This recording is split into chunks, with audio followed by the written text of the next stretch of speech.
sesidedicate.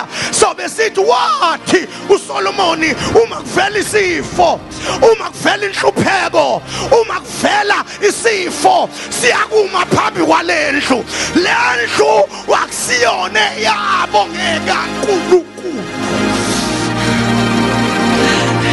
NgekaNkulunkulu. Ingakho ekhuluma lawo mazwi abesezothi kodwa esandleni sakho ukhona amandla negunya. Number 1 is fasting and prayer. But number 2, ukujikisa ilokhuza amehlo uwabhekise la kufanele ubheke wona. Baba enye izinto ikhaya ilokhuza lento kuthiwa ifocus. Ezinye zezinto ezinijikisa ifocus kuleli bandla namhlanje lishintshile lijikile ifocus libuka ingcebo.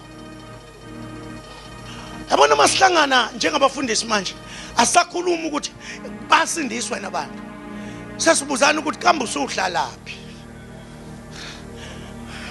Uhamba ngani?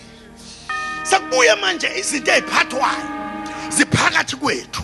Uyazi nabasilandelayo basilandela ngenxa yazo lezi zinto abasibona sinazo ukuthi kazi bayithole kahle yini lisekhona